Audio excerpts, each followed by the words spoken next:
नरगिस और राज कपूर की रोमांचपर दास्तान, जिसमें कई अप्स एंड डाउन्स आए। इसमें जहां कभी वाकई में मोहब्बत, कभी अना की बुलंद दीवार दोनों के दरमियान हाइल होती चली गई, तो कभी कुर्बते। मोहब्बत की ये कहानी भी बड़ी ही अजीब थी, जिसका जब भी तस्करा होता है तो राज कपूर को बेवफाई और हरजाई होने का ताना मिलता है। कई तो यहाँ तक इल्जाम लगाते हैं कि राज कपूर ने नरगिस के जज्बात और एहसासात का भरपूर फायदा उठाया, इसीलिए बड़े पर्दे की तरह हकीकी जिंदगी में भी आशिक होने की अदाकारी ऐसी की कि नरगिस की आंखों में राज कपूर की जीवन साथी बनने के सपने जगमगाने लगे। राज कपूर को सिर्फ और सिर्फ अपनी फिल्मों की कामयाबी अजीज थी, लेकिन जब नरगिस इनकी जिंदगी से दूर चली गई, तब इन्हें एहसास हुआ कि खेल ही खेल में वो वाकई नरगिस को दिल तो दे बैठे थे, लेकिन वालिद और बीवी कृष्णा के खिलाफ जाने का वो तस्वुर भी नहीं कर सकते थे। ये कहानी एक अधूरी मोहब्बत की ही नहीं, बल्कि सबक था उन प्यार करने वालों के लिए जो मोहब्बत को सौदेबाजी और खुदगर्जी के तराजू में तोलते हैं। नरगिस का इब्तिदाई तारुफ तो ये था कि वो उस वक्त की मशहूर प्रोड्यूसर और फिल्मी शख्सियत जद्दन बाई की साहबजादी थी, जबकि नरगिस मेला, तकदीर और अनोखा प्यार जैसी फिल्मों में काम कर चुकी थी, लेकिन इन्हें सुपरस्टार बनाने में राज कपूर का किरदार अहम रहा। आग में निभाया किरदार नरगिस को हुस्ने इत्तेफाक से मिला। हुआ ये था कि बतौर डायरेक्टर राज कपूर स्टूडियो की तलाश के लिए जद्दन बाई के घर पहुंचे, जहां उनके बजाय नरगिस ने दरवाजा खोला। चेहरे पर मासूमियत और उलझे उलझे बाल थे, जिन्हें उन्होंने दौरान गुफ्तगू हाथों में लगे बेसन से मजीद खराब कर दिया। इस पहली मुलाकात के साथ ही राज कपूर नरगिस से पहली निगाह की मोहब्बत के असीर बन गए। स्क्रिप्ट राइटर इंद्रराज आनंद से खुसूसी तौर पर नरगिस के लिए किरदार लिखवाया गया। जद्दन बाई को राजी किया गया। फिल्म बनी, लेकिन कामयाब ना हो सकी। लेकिन पृथ्वीराज कपूर के इस बेटे की निगाहें कुछ और ही देख रही थी, जिन्होंने आग के एवरेज बिजनेस के बावजूद 1949 में नरगिस को बरसात में शामिल किया। इस फिल्म ने जैसे इन दोनों की जिंदगियों का रुख ही बदल के रख दिया, और यही वो मकाम था जब नरगिस और राज कपूर के दिलों में प्यार के दीप जले। नरगिस अब मुकम्मल तौर पर राज कपूर के काबू में थी।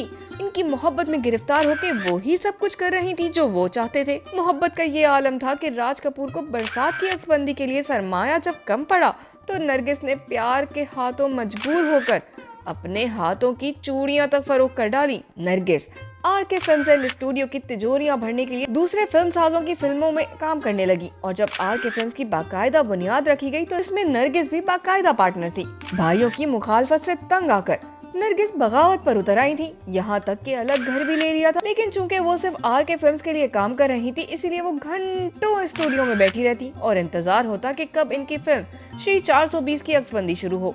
नरगिस का राज कपूर से शादी का इसरार जोर भी पकड़ने लगा था।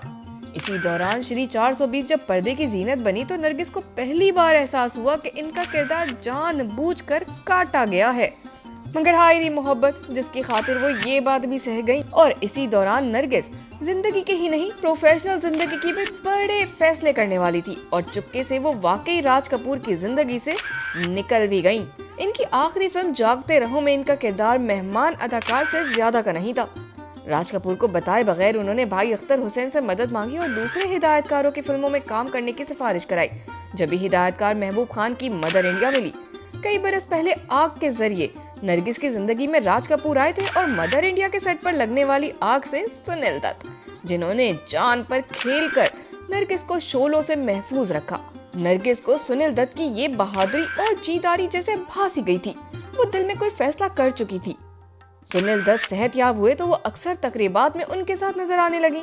आर.के. फिल्म्स एंड स्टूडियो में एक कमरा जो नरगिस के जेरे इस्तेमाल था, और इनकी रुखसती के बाद इनके सामान समेत जूं का तू था। वहीं उनकी ऊंची हील की सैंडल्स भी रखी थी, जिसकी वजह से राज कपूर को खुशफहमी थी कि एक दिन नरगिस इनकी जिंदगी में लौट आएंगी। लेकिन वो नहीं। हाँ, अलबत्ता एक दिन नरगिस के ड्राइवर जरूर पहुंच गए, जिन्होंने राज कपूर से नरगिस की ऊंची हील की सैंडल्स और हारमोनियम ये कहकर मांगा कि मैडम को इसकी जरूरत है। तब राज कपूर के एहसास हुआ कि नरगिस अब वाकई पराई हो गई हैं। मदर इंडिया रिलीज हुई तो नरगिस की अदाकारी ने इन्हें एक बार फिर सफ़े अव्वल की अदाकारा बना दिया। 11 मार्च 1958 को जब सुनील दत्त और नरगिस शादी के बंधन में बंधे, तो सबके साथ साथ राज कपूर के लिए भी ये खबर चौंका देने वाली थी। 3 मई 1981 को कैंसर से जिंदगी हारने वाली नरगिस के जनाजे में राज कपूर जरूर आए। सियाह ऐनक लगाकर उन्होंने सबसे अपने आंसुओं की लड़ियों को पोशीदा रखा। हसरत और बेचारगी के आलम में भरे हजूम में खड़े राज कपूर खुद को तन्हा महसूस कर रहे थे।